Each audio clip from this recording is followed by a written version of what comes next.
Mazmur 91. Dalam lindungan Allah. Orang yang duduk dalam lindungan yang maha tinggi dan bermalam dalam naungan yang maha kuasa akan berkata kepada Tuhan, tempat perlindunganku dan kubu pertahananku, Allahku yang kupercayai. Sungguh, dialah yang akan melepaskan engkau dari jerat penangkap burung, dari penyakit sampar yang busuk. Dengan kepaknya, ia akan menudungi engkau, di bawah sayapnya, engkau akan berlindung. Kesetiaannya ialah perisai dan pagar tembok. Engkau tak usah takut terhadap kedahsyatan malam, terhadap panah yang terbang di waktu siang, terhadap penyakit sampar yang berjalan di dalam gelap, terhadap penyakit menular yang mengamuk di waktu petang. Walau 1.000 orang rebah di sisimu, dan 10.000 di sebelah kananmu, tetapi itu tidak akan menimpamu. Engkau hanya menontonnya dengan matamu sendiri, dan melihat pembalasan terhadap orang-orang fasik.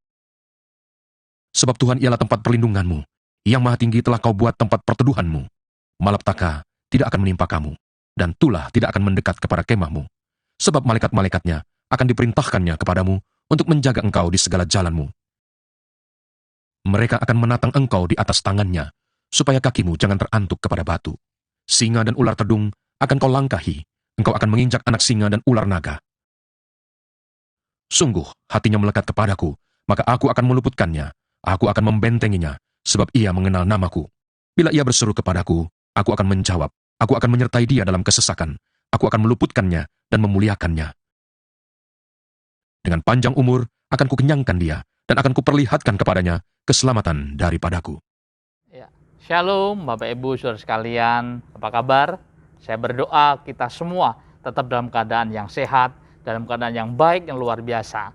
Puji Tuhan, hari ini kita berjumpa kembali melalui ibadah online GBI Point Square. Dan hari ini saudara, kita ibadah perdana yang mulai jam 9 pagi. Jadi ingat saudara bahwa mulai hari ini, tanggal 24 Oktober 2021, ibadah raya kita yang biasa jam 8, mulai hari ini kita mulai jam 9 pagi. Dan haleluya, puji Tuhan, hari ini kita adalah hamba Tuhan luar biasa, Bapak Pendeta Joel Manalu. Saya berdoa biar apa yang disampaikan beliau hari ini itu menjadi berkat, menjadi rema dalam kehidupan Bapak Ibu Saudara sekalian. Dan mari bersama-sama hari ini kita siapkan hati kita supaya apa yang disampaikan itu benar-benar menjadi berkat bagi setiap kita sekalian. Dan puji Tuhan, nanti Bapak Ibu Saudara sekalian setelah ibadah ini selesai, kalau Bapak Ibu mau memberikan persembahan saudara, ucapan syukur kita sekalian, saudara bisa mentransfer melalui rekening bank yang ada di layar kaca saudara atau melalui scan QR Code yang tersedia. Dan saya berdoa pemberian Bapak Ibu Saudara sekalian akan Tuhan lipat gandakan. Tuhan akan memberkati setiap saudara sekalian yang memberikan. Puji Tuhan saudara, kami juga mengajak Bapak Ibu Saudara sekalian terus bersama-sama untuk tumbuh bersama di dalam KUL. Di dalam KUL kita akan bersama-sama akan tumbuh, bisa memenangkan banyak jiwa. Kita punya komunitas, diadakan setiap hari Jumat. Saudara bisa nanti lihat link yang ada melalui Zoom. Saudara bisa nanti join di sana. Dan saya percaya kita akan diberkati melalui ibadah Zoom KUL ini saudara. Dan setiap hari Sabtu saudara, kita akan ada juga menara doa, rumah doa GBI Point Square, jam 7 sampai dengan jam 8. Saya berharap mari saya undang kita bersama-sama bisa bersama untuk berdoa 1 jam aja di dalam rumah doa GBI Point Square hari Sabtu jam 7 sampai jam 8 pagi saudara. Haleluya saudara. Mari hari ini sebelum kita memulai ibadah bersama-sama kita mau berdoa, kita naikkan syukur kita kepada Tuhan. Kiranya ibadah kita ini berkenan di hadapan Tuhan. Mari bersama-sama saudara, kita satu hati, kita berdoa. Bapa, kami bersyukur buat hari ini. Kami percaya kalau kami ada sampai dengan hari ini, itu karena anugerah, pertolongan daripada Tuhan. Terima kasih Bapa, kami berdoa buat hamba-Mu yang hari ini akan menyampaikan pesan-pesan-Mu. Bapak Pendeta Joel Manalu, Engkau memberkati. Firman disampaikan itu akan jadi berkat, jadi rema, jadi kekuatan buat setiap kami semua yang mendengarkan ibadah hari ini. Terima kasih Bapa. Kami juga berdoa memberkati bangsa kami Indonesia. kami katakan shalom, damai sejahtera atas bangsa kami. Kami memberkati Bapak Presiden, Wakil Presiden, semua jajaran para menteri yang ada. Tuhan yang memberkatinya. Roh takut akan Engkau kiranya Tuhan limpahkan dalam setiap kehidupan hamba-hambamu ini juga Tuhan. Terima kasih Bapak, terima kasih. Kami juga berdoa buat setiap para pemimpin rohani yang ada di atas kami. Kami memberkati Bapak Gembala Sidang kami. Kami memberkati setiap para wakil gembala yang ada. Kami memberkati Bapak Gembala Rayon 1H.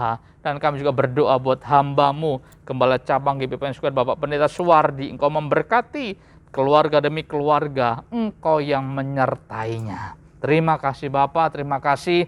Dan kami juga mau berdoa, kami memberkati setiap umat-Mu, jemaat GBPN Square yang ada, dimanapun saat ini sedang beribadah. Engkau yang tahu setiap pergumulan hamba-Mu ini, umat-Mu ini. Engkau yang memberkati. Tuhan berikan kekuatan penghiburan ya Tuhan.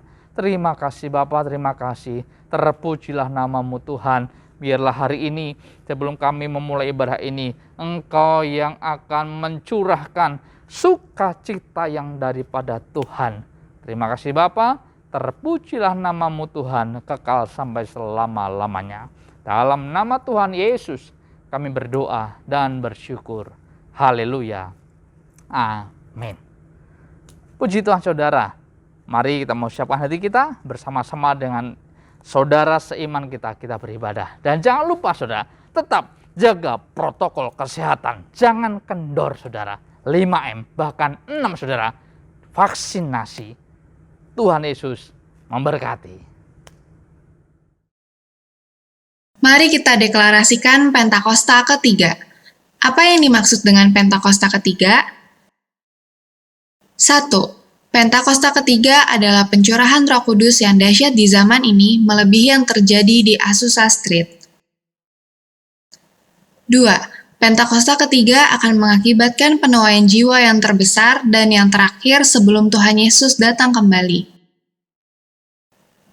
3. Pentakosta ketiga akan membangkitkan generasi Yeremia, yaitu anak-anak muda yang dipenuhi Roh Kudus, cinta mati-matian kepada Tuhan Yesus, tidak kompromi terhadap dosa, dan akan bergerak untuk memenangkan jiwa.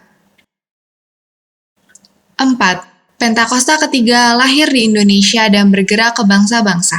Gerakan ini dari timur ke barat dan akan kembali ke Yerusalem. 5. Pentakosta ketiga akan memberikan kuasa untuk menyelesaikan amanat agung dan setelah itu Tuhan Yesus datang kembali. Amin. Mari kita perkatakan visi GBI Rayon 1H. Menjadi keluarga kerajaan Allah yang memenangkan jiwa-jiwa dan berdampak bagi dunia. Dengan nilai ikrar, integritas, keintiman, rendah hati, antusias inovatif, rela berkorban. Amin. Shalom saudara. Salah satu arti dari Pentakosta ketiga adalah kebangkitan generasi Yeremia, yaitu anak-anak muda yang dipenuhi Roh Kudus, cinta mati-matian kepada Tuhan Yesus, tidak kompromi terhadap dosa, dan akan bergerak untuk memenangkan jiwa. Nah saudara, kebangkitan generasi Yeremia tidak hanya ditunggu secara pasif, tetapi harus dikerjakan secara aktif di komunitas lokal kita masing-masing. Ketimbang menunggu untuk sebuah ledakan besar, cara kerja kerajaan Allah itu dimulai dari benih yang kecil dan pelan-pelan akan bertumbuh. Tuhan Yesus memberikan kita sebuah perumpamaan dalam Matius 13 ayat 24-25 yang berkata, "Hal kerajaan sorga itu seumpama orang yang menaburkan benih yang baik di ladangnya. Tetapi pada waktu semua orang tidur, datanglah musuhnya menaburkan benih lalang di antara gandum itu, lalu pergi." Dari ayat ini, kita melihat cara kerja kerajaan Allah dan cara kerja iblis. Tuhan menabur benih yang baik dan itu akan bertumbuh. Tetapi iblis juga tidak tinggal diam. Iblis bekerja dengan menaburkan benih yang jahat yang diilustrasikan oleh lalang sebagai kontra dari benih yang baik yang diilustrasikan oleh gandum. Dengan demikian, dapat kita katakan bahwa di era Pentakosta ketiga ini, ketika Tuhan menabur benih yang baik, yaitu kebangkitan generasi Yeremia, maka iblis akan juga menaburkan benih yang buruk untuk menghancurkan rencana Tuhan atas generasi ini. Berdasarkan lensa pemahaman Matius 13 ayat 24-25 terkait prinsip kerja si iblis, maka kita akan mengerti bahwa kalau hari-hari ini kita melihat iblis secara gencar menaburkan benih yang tidak baik kepada generasi muda, sehingga mengakibatkan anak-anak muda terjerumus dalam kehidupan yang berdosa atau yang sangat bertolak belakang dengan karakteristik generasi Yeremia, itu artinya iblis mengetahui bahwa Tuhan sedang mengerjakan sesuatu yang dahsyat. Tuhan sedang menabur benih yang baik, yakni kebangkitan generasi Yeremia. Sekarang, pertanyaannya bagi generasi Yeremia adalah, di manakah posisi kita sekarang? Apakah hidup kita lebih condong mengikuti arus dunia atau Tuhan?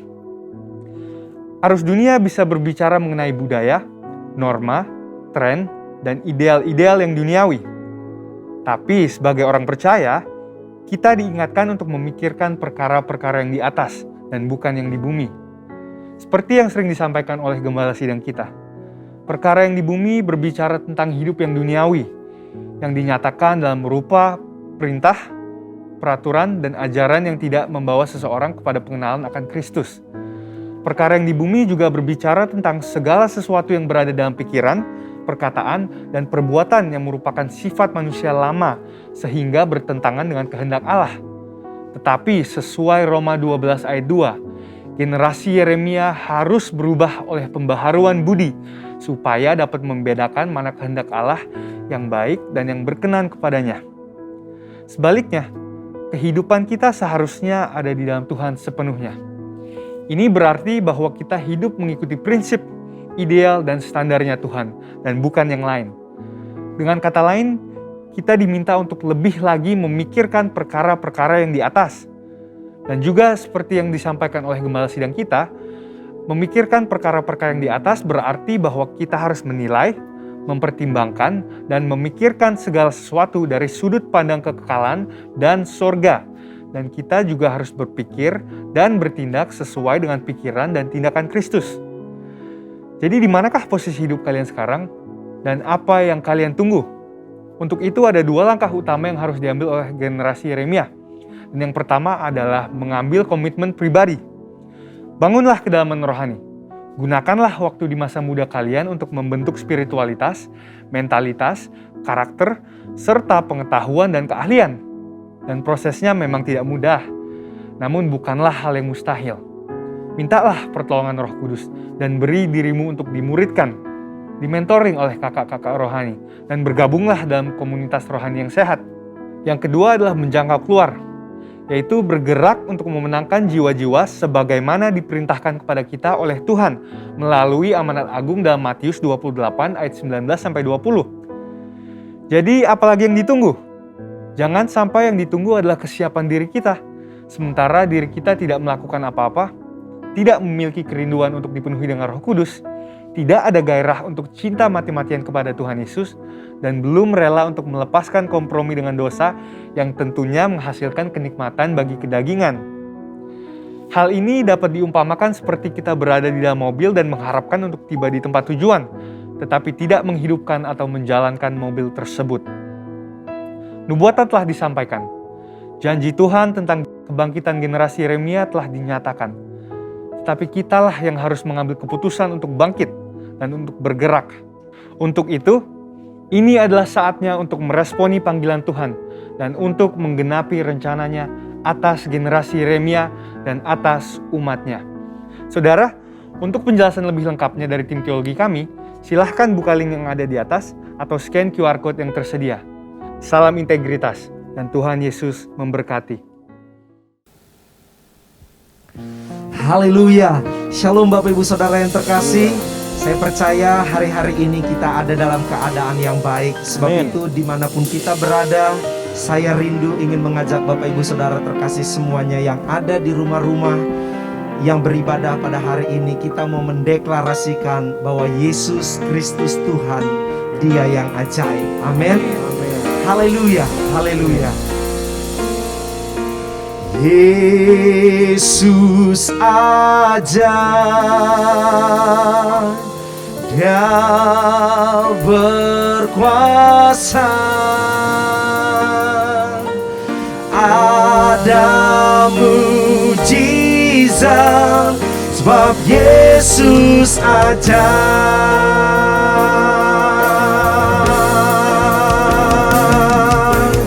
Yesus aja, Dia berkuasa.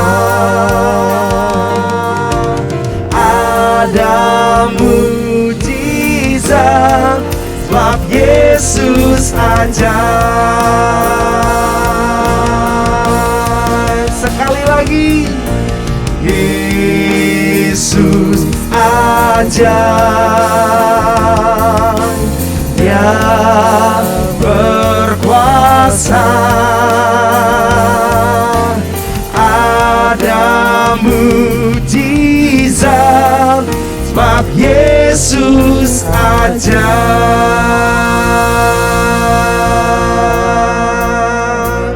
Oh, yang percaya mari berikan tepuk tangan sorak-sorai bagi Tuhan Yesus. Haleluya. Yeah.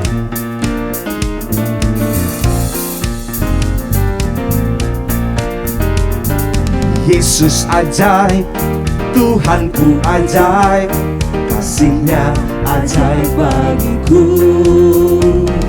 Yesus ajaib, Tuhanku ajaib, rahmat-Nya kekal selamanya. Yesus ajaib, Yesus ajaib, Tuhanku ajaib, kasih-Nya ajaib bagiku. Yesus ajaib, Tuhanku ajaib, rahmat-Nya kekal selamanya.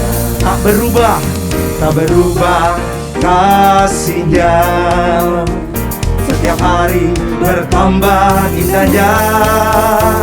Sampai bumi berlalu dan habislah ragaku, Yesusku ajaib bagiku. Amin. Mari yang percaya bersama-sama katakan Yesus.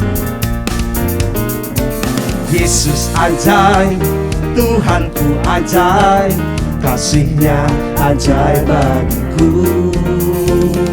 Yesus ajaib, Tuhanku ajaib, rahmat-Nya kekal. Sekali lagi, Yesus ajaib, Yesus ajaib, Tuhanku ajaib, kasih-Nya ajaib bagiku.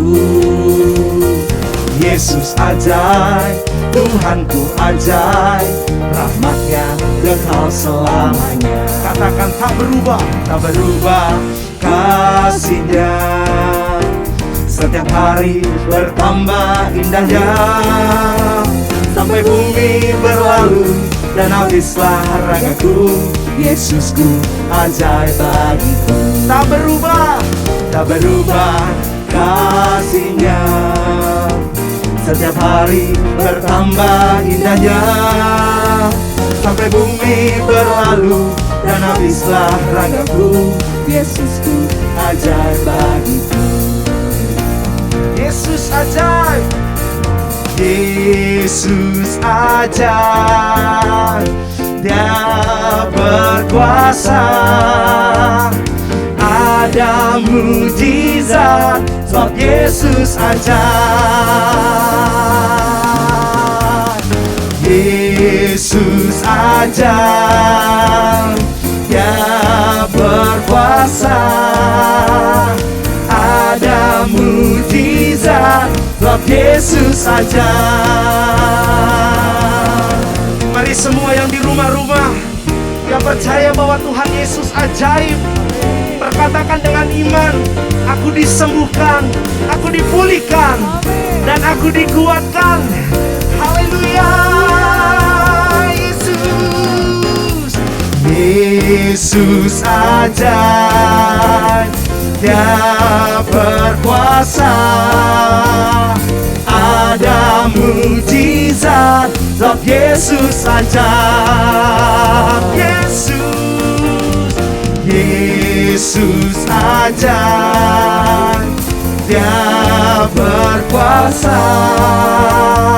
Ada mujizat sebab Yesus ajaib. Sekali lagi katakan, Yesus ajaib, Dia berkuasa. kuasa, ada mujizat, ada mujizat, ada mujizat, ada mujizat, sebab Yesus aja.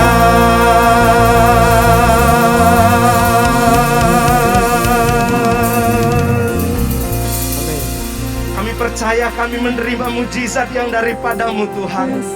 Kami menerima kemenangan, kami menerima kelepasan yang daripadamu.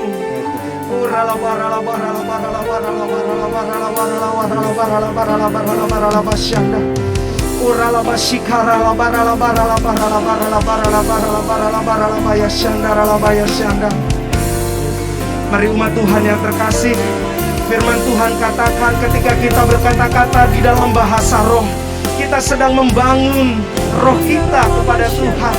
Mari bangun hubungan kita dengan Tuhan. Engkau yang sudah bisa berkata-kata dalam bahasa roh, mari berbahasa roh.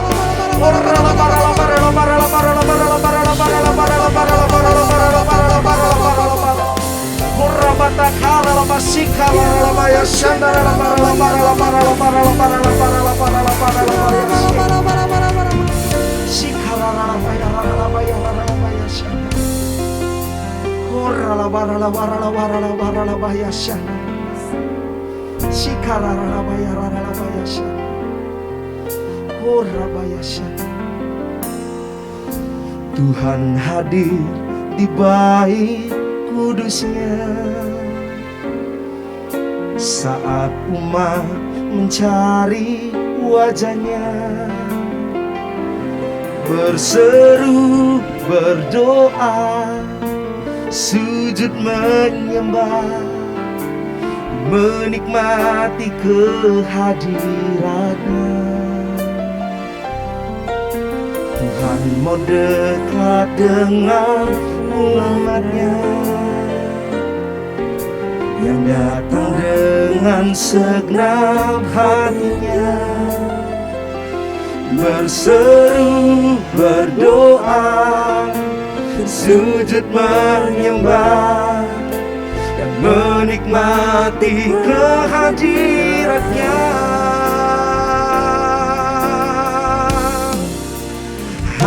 Hadiratmu memenuhiku, hadirat kudusmu penuhi baitmu, dan ku tersungkur menyembahmu.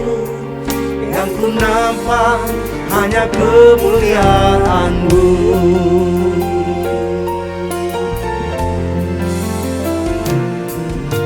Tuhan hadir di bait kudusnya saat umat mencari wajahnya, berseru, berdoa, sujud menyembah, dan menikmati kehadiratnya. Tuhan mau dekat dengan umatnya yang datang dengan segenap hatinya, berseru, berdoa, sujud menyembah, dan menikmati kehadirannya. Hadiratmu memenuhiku, hadirat kudusmu penuhi baitmu, dan ku tersungkur menyembahmu. Yang ku nampak hanya kemuliaanmu. Hadirat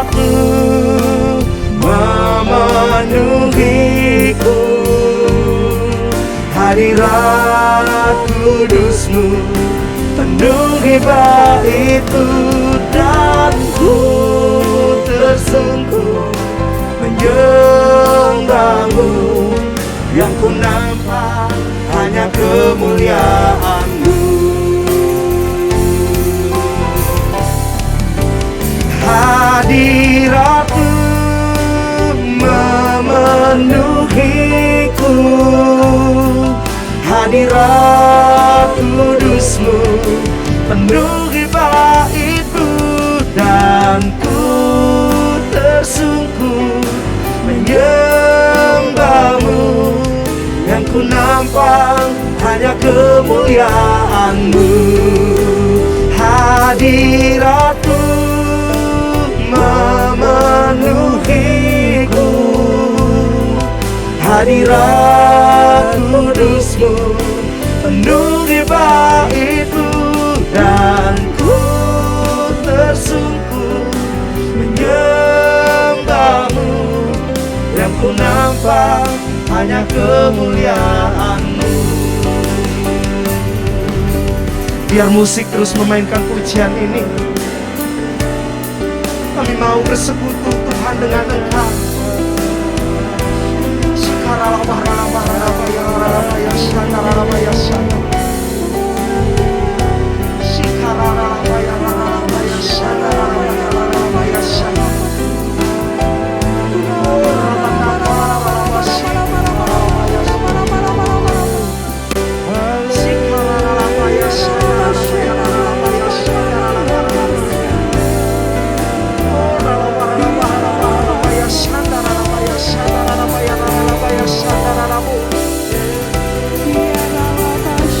Dengan rendah hati Tuhan, kami mau katakan kami butuh Engkau. Ya Tuhan.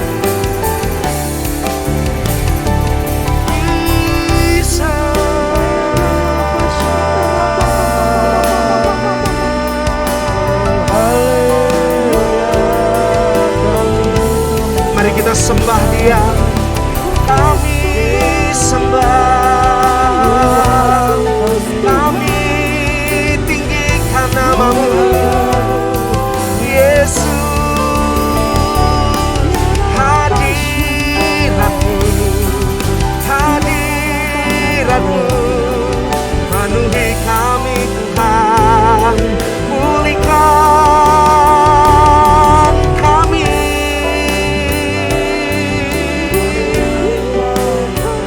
Oh haleluya, Yesus. Iraralabayang syandaranabu, iraralabaya syandaralabaya raralabaya syandaralabaya. Mari bersama-sama katakan hadirat-Mu. Hadirat-Mu memenuhiku, hadirat kudus-Mu penuhi baitku, dan ku tersungkur menyembah-Mu. Yang ku nampak hanya kemuliaan-Mu. Hadirat-Mu memenuhiku, hadirat kudus-Mu penuhi baitku, dan ku tersungkur menyembah-Mu. Yang ku nampak hanya kemuliaan-Mu. Hadirat-Mu memenuhiku, hadirat kudus-Mu penuhi baitku, dan ku tersungkur menyembah-Mu. Yang ku nampak hanya kemuliaan-Mu. Bagi Dia segala pujian, hormat serta syukur kekal selamanya. Bagi Dia segala pujian, hormat serta syukur selama-lamanya. Bagi Dia segala pujian, hormat serta syukur kekal selamanya. Bagi Dia segala pujian, hormat serta syukur selama-lamanya. Bagi Dia segala pujian, hormat serta syukur kekal selamanya. Bagi Dia segala pujian, hormat serta syukur selama-lamanya.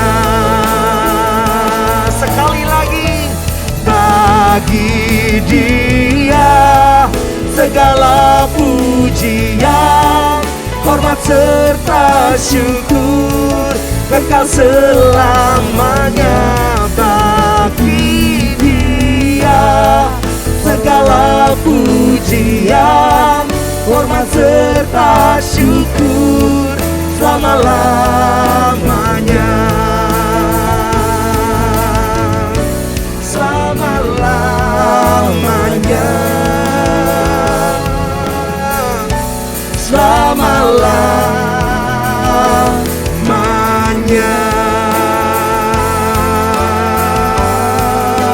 Selamanya.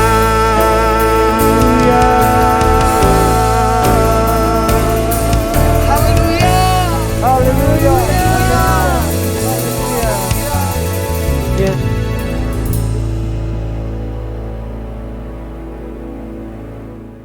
Shalom Bapak Ibu yang dikasihi Tuhan, senang sekali kita bisa kembali beribadah dalam hari Minggu ini, dan saya percaya bahwa Bapak Ibu sukacita ketika kita bisa bersama-sama beribadah. Walaupun masih lewat online, tetapi hadirat Tuhan tidak pernah dibatasi oleh ruang, waktu, dimanapun kita berada, Tuhan akan melawat kita. Mari kita tundukkan kepala sebelum saya menyampaikan firman Tuhan ini. Bapa, kami bersyukur untuk hari ini. Engkau Tuhan yang baik. Engkau Tuhan yang memberikan kepada kami hari yang baru. Dan kami datang menyembah memuliakan nama Tuhan. Karena Engkau memang Allah yang layak ditinggikan dan dimuliakan. Dimanapun umat-Mu yang ikut beribadah pada hari ini, mereka semua dilawat oleh Tuhan. Kami persiapkan seluruh kehidupan kami, hati kami, pikiran kami, jiwa kami, konsentrasi kami untuk diberkati oleh pemberitaan firman-Mu pada hari ini. Terima kasih, dalam nama Yesus kami berdoa, kami bersyukur. Amin. Amin. Bapak Ibu yang dikasihi Tuhan, mari kita sama-sama membuka Alkitab kita. Pembacaan firman Tuhan dari Lukas pasal 24 ayat 13 sampai 35. Tapi saya akan bacakan terlebih dahulu ayat 13 sampai dengan ayatnya yang ke-21. Lukas pasal 24 ayat 13 sampai 35. Tapi saya akan bacakan dahulu ayat 13 sampai ayatnya yang ke-21. Silakan ambil Alkitab saudara, buka Alkitab saudara, kita baca bersama-sama firman Tuhan ini. Dan kebenaran ini adalah pribadi Allah sendiri. Dan kita akan diberkati, pasti diberkati ketika kita dengan sungguh-sungguh mendengarkan Dia berbicara kepada kita. Lukas pasal 24 ayat 13, saya mulai sampai 21 terlebih dahulu. Pada hari itu juga 2 orang dari murid-murid Yesus pergi ke sebuah kampung bernama Emmaus yang terletak kira-kira 7 mil jauhnya dari Yerusalem. dan mereka bercakap-cakap tentang segala sesuatu yang telah terjadi. Ketika mereka sedang bercakap-cakap dan bertukar pikiran, datanglah Yesus sendiri mendekati mereka, lalu berjalan bersama-sama dengan mereka. Tetapi ada sesuatu yang menghalangi mata mereka sehingga mereka tidak dapat mengenal Dia. Yesus berkata kepada mereka, "Apakah yang kamu percakapkan sementara kamu berjalan?" Maka berhentilah mereka dengan muka muram. Seorang dari mereka namanya Kleopas menjawabnya, "Adakah engkau satu-satunya orang asing di Yerusalem yang tidak tahu apa yang terjadi di situ pada hari-hari belakangan ini?" Katanya kepada mereka, "Apakah itu?" Jawab mereka, "Apa yang terjadi dengan Yesus orang Nazaret? Dia adalah seorang nabi yang berkuasa dalam pekerjaan dan perkataan di hadapan Allah dan di depan seluruh bangsa kami. Tetapi imam-imam kepala dan pemimpin-pemimpin kami telah menyerahkan dia untuk dihukum mati, dan mereka telah menyalibkannya. Padahal kami dahulu mengharapkan bahwa dialah yang datang untuk membebaskan bangsa Israel. Tetapi sementara itu telah lewat 3 hari sejak semuanya itu terjadi." Amin. Bapak Ibu yang dikasihi Tuhan, tema firman Tuhan hari ini perjalanan yang mengubahkan. Perjalanan yang mengubahkan. Berjalan bersama dengan Yesus, saya percaya kehidupan kita pasti akan dibawa kepada perubahan demi perubahan. Ketika Yesus memanggil murid-murid, waktu itu Simon Petrus dan yang lain, dia selalu berkata, "Mari ikutlah aku." Dan ketika mereka mengikut Yesus, maka kehidupan mereka sungguh-sungguh mengalami perubahan. Itulah sebabnya mengikut Yesus adalah sebuah perjalanan. Dan sebuah perjalanan yang pasti akan membawa perubahan dalam kehidupan kita. Yang setuju katakan amin. Amin. Kita percaya ketika kita mengikut Yesus, pasti perjalanan itu menjadi perjalanan yang mengubahkan kehidupan kita. Sama seperti kedua orang murid yang pada waktu itu mereka perjalanan menuju Emmaus. Mereka meninggalkan Yerusalem karena kita tahu bahwa mereka sebenarnya dalam kondisi apa? Kondisi kecewa, marah, putus asa. Dan itu terlihat dalam ayat 17. Yesus berkata kepada mereka, "Apa yang kamu percakapkan sementara kamu berjalan?" Maka berhentilah mereka dengan muka muram. Jadi ekspresi dari kesedihan, kekecewaan yang mereka alami terlihat dari wajah mereka yang muram pada waktu itu. Mengapa saudara-saudara muka mereka muram? Ayat 21, Anda lihat bagaimana kedua orang ini menceritakan bahwa Yesus adalah raja yang sebenarnya mereka harapkan untuk membebaskan mereka. Karena melihat bagaimana Yesus melayani, berkuasa dalam perkataan dan perbuatan, mereka berharap bahwa inilah Yesus yang akan membebaskan mereka dari penjajahan Roma pada waktu itu. Mereka punya harapan, tapi ternyata Yesus tidak seperti yang mereka harapkan. Mengapa banyak orang kecewa? Mengapa banyak orang putus asa? Karena yang pertama, harapan mereka tidak terpenuhi. Ketika harapan-harapan kita tidak terpenuhi, sering sekali kita menjadi kecewa. Ketika menikah, pasangan suami istri, ya laki-laki dan perempuan, mereka menikah dengan harapan bahagia. Tapi ternyata ketika perjalanan rumah tangga dimulai setahun, 2 tahun, dan banyak masalah, banyak pergumulan, dan pasangan ya mengharapkan suaminya menjadi suami yang dewasa, suami mengharapkan istrinya menjadi istri yang keibuan, tetapi kadang-kadang tidak sesuai dengan yang diharapkan, maka timbullah yang namanya apa? Kekecewaan satu sama lain. Orang tua bisa kecewa dengan anak, anak dikuliahkan dengan baik, dengan biaya yang mahal, tapi ternyata anak tidak kuliah dengan benar, malah terikat dengan narkoba, dan orang tua bisa jadi kecewa karena tidak sesuai dengan harapan. Anak-anak berharap punya papa mama yang bisa bersama-sama dengan mereka, ya bahagia, Tetapi berapa banyak anak-anak kecewa dengan orang tua karena orang tua bercerai, meninggalkan mereka. Dan inilah yang sering terjadi di dalam kehidupan kita. Ada harapan-harapan yang kita harapkan tidak terpenuhi, dan itu bisa mendatangkan kekecewaan dalam kehidupan kita. Jadi ini yang pertama yang membuat mereka mukanya muram adalah karena harapan yang tidak terpenuhi. Mereka mengharapkan Yesus untuk membebaskan. Yesusnya malah mati pada waktu itu. Dan mereka kecewa dengan keadaan tersebut. Berapa banyak di antara saudara yang mungkin hari ini kecewa? Karena apa? Keadaan tidak seperti yang kau harapkan.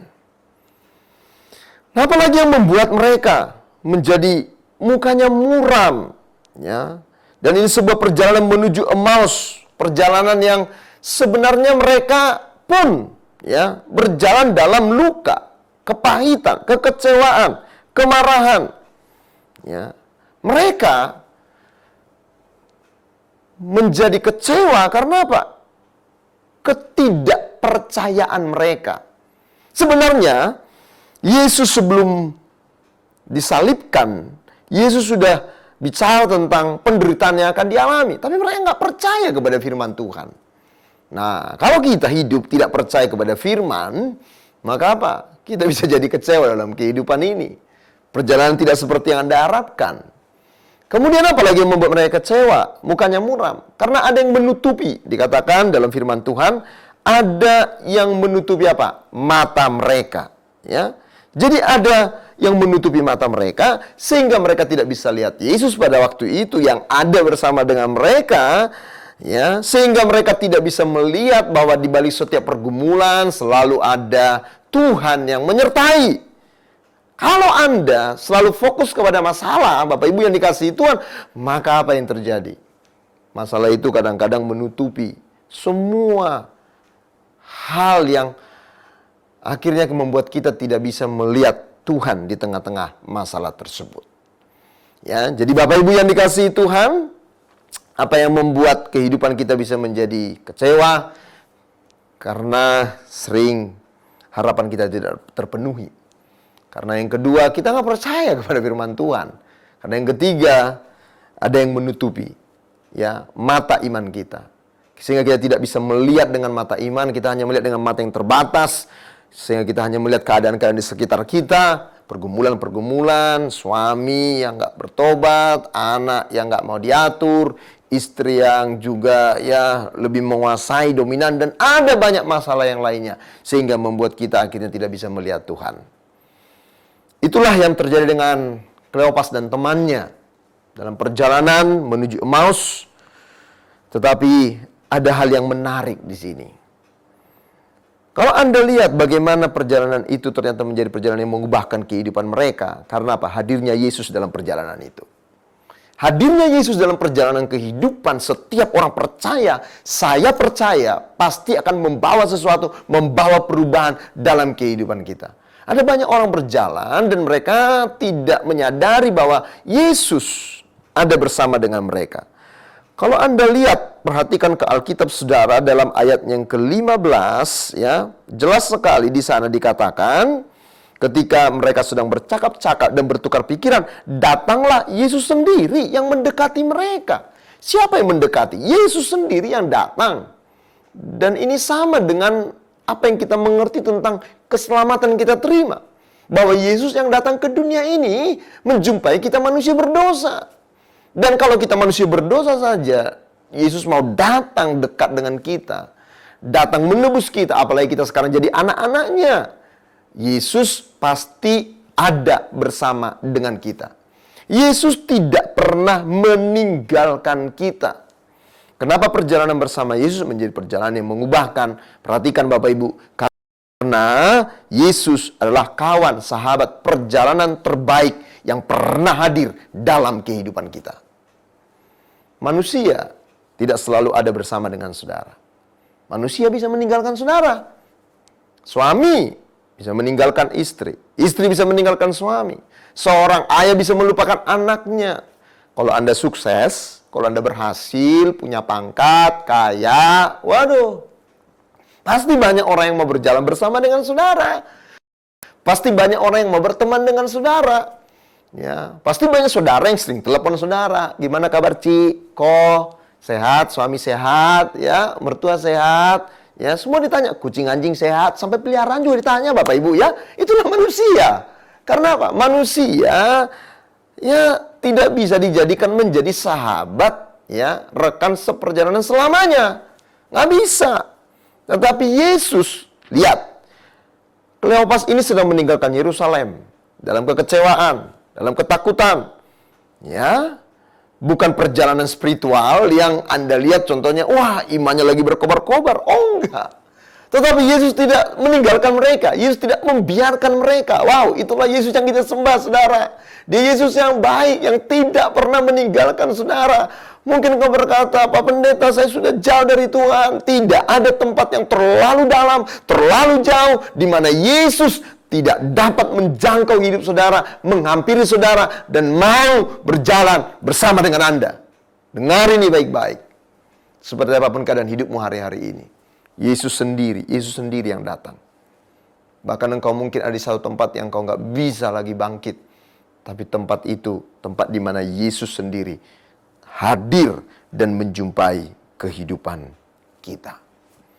Dia akan selalu berjalan bersama dengan kita dalam suka dan duka. Di semua musim-musim kehidupan yang kita lalui, Yesus tidak pernah meninggalkan kita.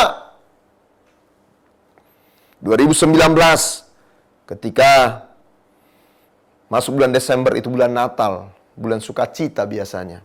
Tapi bulan itu menjadi satu bulan yang membawa berita yang tidak mengenakan bagi saya dan keluarga. Waktu itu istri divonis oleh dokter kanker stadium 4. Mendengar itu kita sungguh kaget. Mendengar itu kita sungguh apa? Nggak siap. Nggak pernah terbayang, nggak pernah terduga. Tapi itulah kehidupan. Musim-musim kehidupan kita nggak bisa prediksi. Hidup ini unpredictable, Bapak Ibu yang dikasihi Tuhan. Dan harus menjalani proses yang tidak mudah. Dan akhirnya memutuskan berobat di Penang. Dan waktu berobat pertama, kemo pertama, saya bisa mendampingi. Tapi kemo kedua, dia berangkat sendiri, lockdown. 5 bulan, proses kemo kedua, ketiga, terus sampai ke-7. Sampai operasi, nggak ada yang menemani dia. Harusnya dalam keadaan seperti itu butuh support dari orang-orang terdekat. Tapi saya bersyukur karena kita, saya, kami punya Tuhan Yesus yang tidak pernah meninggalkan kita. Sesulit apapun kehidupan, Dia Tuhan yang bersama dengan kita. Amin, Bapak Ibu yang dikasihi Tuhan. Amin. Dia Tuhan yang selalu bersama dengan kita. Dalam perjalanan hampir 5 bulan, lockdown di sana. Saya dan anak di sini, ngurus anak 3 orang. Istri sendiri menjalani proses kemo sampai operasi. Wow, amazing. Sungguh Tuhan yang setia. Dia sungguh Tuhan yang sangat baik. Dia adalah kawan seperjalanan yang menyertai perjalanan kehidupan kita. Seperti apapun perjalananmu hari ini, ingatlah Dia tidak pernah meninggalkan dan tidak pernah membiarkan kita. Amin, saudara. Dia selalu bersama dengan kita. Kemudian, bagaimana perjalanan bersama Yesus menjadi perjalanan yang mengubahkan hidup kita? Yang pertama, karena Dia memang kawan seperjalanan terbaik yang tidak pernah meninggalkan kita. Yang kedua, Yesus menjadi kawan bicara yang baik. Dalam perjalanan hidup ini, kita membutuhkan orang-orang yang mau mendengar kita dan juga butuh orang-orang yang bisa berbicara kepada kita. Ya, ada orang yang mendominasi pembicaraan. Cuma dia doang yang mau didengar, ya. Tetapi coba lihat Yesus dalam perjalanan itu. Oh, mereka cerita. Mereka memberitahukan kepada Yesus, ya. Dari ayat, kalau Anda lihat itu firman Tuhan, ya. Mereka cerita tentang Yesus yang disalibkan. Ya, mereka cerita bagaimana ya perempuan-perempuan katanya pergi dan melihat Yesus sudah tidak ada lagi. Dan Yesus dengan sabar mendengar cerita daripada kedua murid ini. Ya. Yesus begitu sabar, ayat 19 sampai 27. Anda bisa baca nanti. Dan ketika mereka selesai berbicara, Yesus akhirnya berbicara kepada mereka dan menjelaskan. Menjelaskan apa? Firman Tuhan kepada mereka. Memberitahukan, kalau Anda lihat Bapak Ibu yang dikasihi Tuhan, ya, dikatakan bagaimana Yesus berbicara kepada mereka. Dalam Taurat dikatakan, dalam Perjanjian Lama, kitab nabi-nabi, ya. Coba lihat ayat 25. Lalu ia berkata kepada mereka, "Hai kamu orang bodoh, betapa lambannya hatimu, sehingga kamu tidak percaya kepada sesuatu yang telah dikatakan para nabi. Bukankah Mesias harus menderita semuanya itu dan masuk dalam kemuliaannya?" Ayat 27. Lalu ia menjelaskan kepada mereka apa yang tertulis tentang dia dalam seluruh kitab suci, mulai dari kitab Musa dan segala kitab nabi-nabi. Lihat, ketika mereka berbicara, Yesus mendengar dengan baik. Yesus adalah kawan bicara terbaik, Bapak Ibu yang dikasihi Tuhan. Kadang-kadang kita bingung mau bicara kepada siapa. Ada istri yang begitu trauma dan dia bilang, saya nggak tahu lagi mau percaya kepada siapa, mau bicara dengan siapa. Karena apa yang saya sampaikan kadang-kadang dibicarakan di luar. Suami saya nggak mau mendengar saya. Ada suami-suami yang bilang, istri saya nggak bisa dibilangin, Pak. Nggak mau dengar, mau-maunya dia aja. Anak-anak kadang-kadang merasa kesepian karena engkau tidak punya orang yang mau mendengarkan engkau. Orang tua ketika anak-anak bertumbuh besar, tidak lagi ada yang mendengar mereka. Tetapi dengar hari ini, bahwa Yesus selalu mendengar engkau. Dia menjadi kawan bicara yang terbaik. Ya. Ketika kita punya beban, ya. Kalau Anda punya beban, pergumulan, dan Anda bisa curhat kepada seseorang, kadang-kadang Anda curhat, kadang-kadang Anda konseling, belum tentu menemukan jawaban. Betul ya Bapak Ibu ya. Tetapi dengan adanya orang yang mau mendengar saudara, paling tidak beban Anda terasa ringan. Karena ada orang yang mau mendengar saudara. Tetapi dalam hidup ini, tidak semua orang yang punya sahabat-sahabat yang mau mendengar mereka. Dan Anda tidak boleh curhat ke sembarang orang. Jangan Bapak Ibu. Ya, kalau Anda curhat kepada sembarang orang, maka apa? Aduh, kadang-kadang masukannya jahat. Masukan yang tidak menolong Anda keluar dari masalah, membuat Anda justru terjerat dengan masalah. Ya, orang-orang dunia kadang-kadang nggak mau peduli. Anda cerita tentang suami yang jahat, orang bisa kasih masukan. Kau masih muda, masih cantik, tinggalin aja. Ya, lu bisa tukar tambah coba. Cilaka nggak saudara-saudara ya? Mungkin Anda suami cerita ke teman yang tidak takut Tuhan tentang istri Anda. Dia bisa bilang, aduh bro, lu bodoh banget jadi suami. Cari aja, gue punya stok banyak. Mau orang apa? Gue punya. Lu tinggal ngomong. Itulah nasihat orang fasik. Itulah sebabnya Anda datang kepada Tuhan, saya datang kepada Tuhan, kita ngomong kepada Tuhan, dan kita bisa curhat apa adanya kepada Tuhan. Anda bisa baca di kitab Mazmur, bagaimana pemazmur jujur, dia kecewa, dia marah, kok rasanya Tuhan jauh, kok Tuhan gak adil. Dia ngomong, salah nggak salah. Kita punya Tuhan yang akan mendengar kita apa adanya, Anda bicara apapun, didengar Tuhan. Ya, Anda bisa lihat bagaimana jujurnya. Dalam pemazmur mereka cerita tentang hati mereka tentang Tuhan, kekecewaan, kemarahan, dan lain sebagainya. Tapi ketika Anda selesai berbicara, dan Anda ngomong kepada Tuhan, pasti ada waktu di mana Tuhan juga bicara kepada saudara. Bicara untuk apa? Untuk menjelaskan, meneguhkan. Coba Anda lihat bagaimana murid-murid ini, Yesus dengan sabar menjelaskan firman Tuhan. Kan bisa aja Yesus tiba-tiba membuka mata mereka dan mereka sadar, itu Yesus menunjukkan tangan yang dipaku dan mereka akhirnya jadi percaya. Tapi Yesus tidak mau yang instan. Yesus tahu, mereka harus tahu kebenaran. Amin saudara, mereka harus tahu firman Tuhan. Makanya baca Alkitab, baca firman Tuhan, pelajari firman Tuhan. Dan ketika kita tahu kebenaran, maka kita tidak akan mudah dibohongi oleh hoax, oleh kepalsuan, oleh kebohongan. Makanya Bapak Ibu yang dikasihi Tuhan, belajarlah firman Tuhan dengan sungguh-sungguh. Bacalah Alkitab dengan teratur. Ada literatur, ada buku-buku. Anda bisa belajar di zaman teknologi sekarang. Ya, Yesus jelaskan dari kitab. Dikatakannya suci dari kitab Musa, Taurat. Bahwa memang Yesus sudah dinubuatkan. Terus nabi-nabi terus dijelaskan. Ini penting. Karena itu ketika Anda dalam hidup sehari-hari jangan sampai tidak membaca Alkitab. Baca firman Tuhan. Itu kesempatan di mana Tuhan berbicara kepada saudara. Itu kesempatan di mana Tuhan akan meneguhkan hati kita, keraguan kita, kerapuhan kita. Dikuatkan oleh Tuhan lewat firman-Nya. Karena firman Tuhan itu bukan teori, tapi pribadi, Bapak Ibu yang dikasihi Tuhan. Bukan konsep, bukan, tapi dia pribadi. Allah sendiri.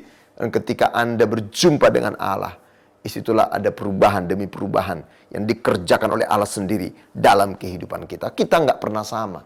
Kita menjadi suami yang berbeda. Tadinya kalau marah, wah cepat sekali kepancing. Sekarang udah ngerem. Mungkin sekali-sekali bisa bablas, bisa jatuh, tapi sudah mulai ya temponya sudah tidak sering-sering lagi. Dulu dikit-dikit marah, dikit-dikit marah. Sekarang marah dikit-dikit. Amin Bapak Ibu yang dikasihi Tuhan. Wow, karena apa? Yesus bersama dengan kita pasti mengubahkan kehidupan kita. Firman Tuhan, pribadi Allah sendiri pasti mengubahkan kehidupan kita. Itu yang kedua. Nah yang ketiga, yang terakhir Bapak Ibu yang dikasihi Tuhan, bagaimana perjalanan bersama Yesus menjadi perjalanan yang mengubahkan kehidupan saya dan saudara. Kalau Anda lihat ayat 29 sampai ayatnya yang ke-30, saya akan bacakan. Tetapi mereka sangat mendesaknya. Ya, ini ayat 28 mulai. Dari ayat 28. Mereka mendekati kampung yang mereka tuju. Lalu ia berbuat seolah-olah hendak meneruskan perjalanannya. Jadi mereka udah hampir sampai ke Emmaus. Dan Yesus seolah-olah hendak melanjutkan perjalanannya. Tetapi murid-murid ini, mereka sangat mendesak. Mendesak siapa? Yesus. Katanya, tinggallah bersama-sama dengan kami, sebab hari telah menjelang malam, dan matahari hampir terbenam. Lalu masuklah ia tinggal bersama-sama dengan mereka. Lihat ayat 30. Waktu ia duduk makan dengan mereka, ia mengambil roti. Siapa yang mengambil roti? Yesus. Padahal Yesus waktu itu sebagai apa? Tamu. Dia diundang untuk tinggal. Tapi lihat, Yesus tinggal dan dia memecahkan roti. Mengambil roti, mengucap berkat, memecah-mecahkannya, dan memberikannya kepada mereka. Ini hal yang luar biasa Bapak Ibu yang dikasihi Tuhan. Biarlah Yesus engkau undang tinggal, tetap di hatimu. Dia sudah ada dalam hati kita. Jangan izinkan tamu, ya tanda kutip nih tamu saudara. Yesus datang sebagai tamu yang diundang. Dan kalau tamu biasanya dilayani atau melayani? Dilayani, tapi ini tamu istimewa nih, Yesus. Dia yang melayani, dia yang memecah-mecahkan roti, dia yang membagikan roti, mengambil roti, Yesus yang melayani. Wow, luar biasa. Dia menjadi apa? Tamu yang baik. Kalau Anda mengundang kepahitan, kemarahan, kekecewaan tinggal di hati Anda, maka itu bukan tamu yang baik, dia tamu yang jahat. Justru akan mengambil semua yang terbaik dari kehidupan kita.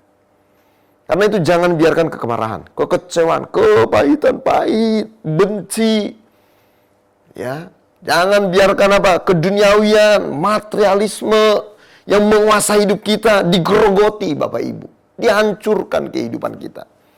Tetapi biarlah Yesus yang tinggal tetap. Ya, ada lagu Protestan yang mengatakan tinggal sertaku. Ya, kawan yang kudus telah hampir malam.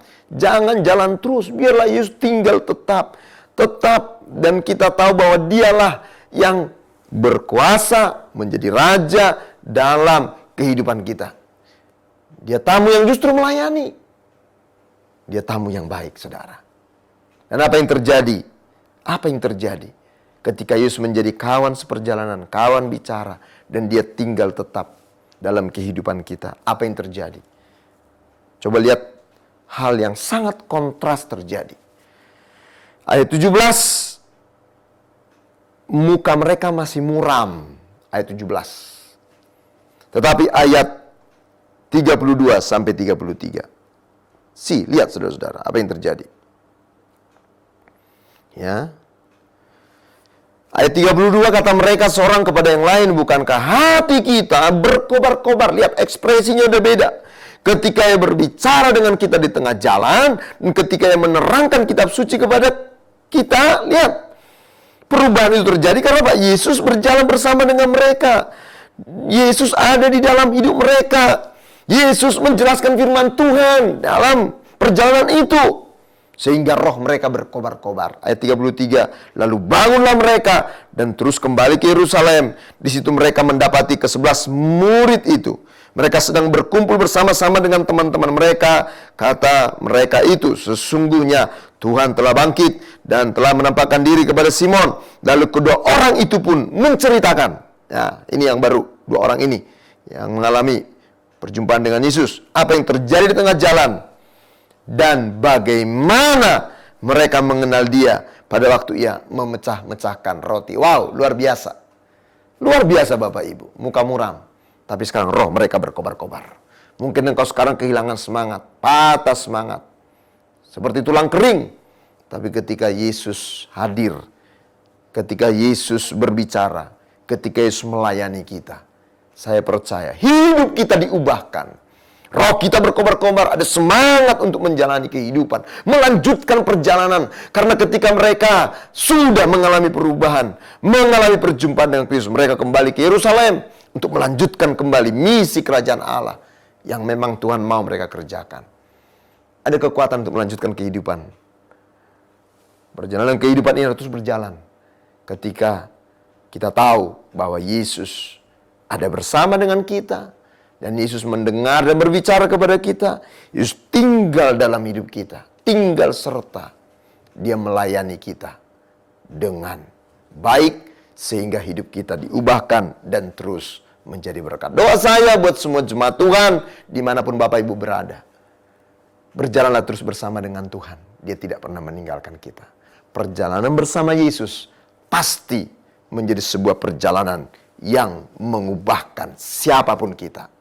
Kita percaya, karena apa? Kuasa Injil yang berkuasa itu. Injil, kekuatan Allah yang berkuasa untuk mengubahkan kehidupan kita. Dan Yesus menyampaikan tentang Injil itu.